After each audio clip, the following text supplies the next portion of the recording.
So a variety of things. It can be anything from something they have concerns about regarding the opposition's tactics, or it might be something that they're doing themselves. And it's also a chance just to speak personally to someone who you're going to be working a lot with the next day under a lot of pressure. So it's quite nice just to catch up out of the match day environment.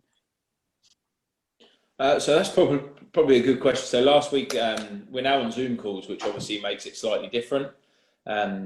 You sometimes have less of a personal touch, but I think we're all becoming very adept at Zoom calling. So maybe less so than when it first started out. But last week with the Italian and the French teams, it was very similar messages. Easy in round one because there's no history to the tournament.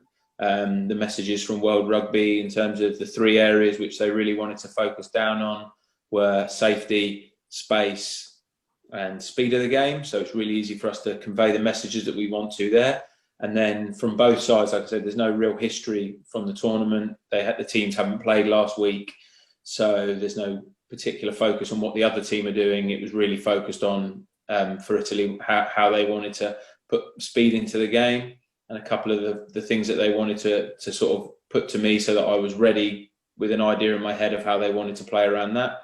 And then the French just had a couple of clips on things that they wanted to do, and they showed me a few clips from their training sessions just to get a feel for my thoughts on what they were trying to do around a couple of phases in the game.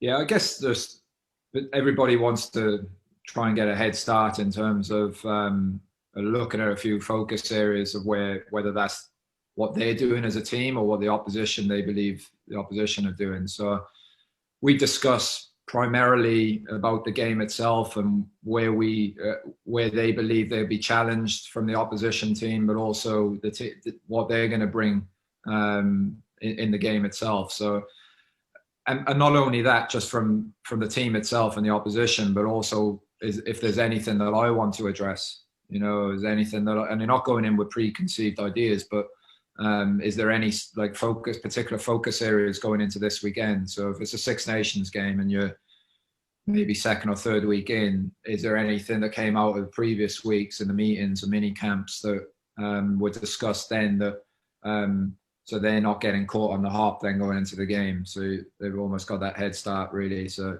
you almost it might prevent you from giving a 2 or 3, 4 penalties off your overall penalty count maybe. So.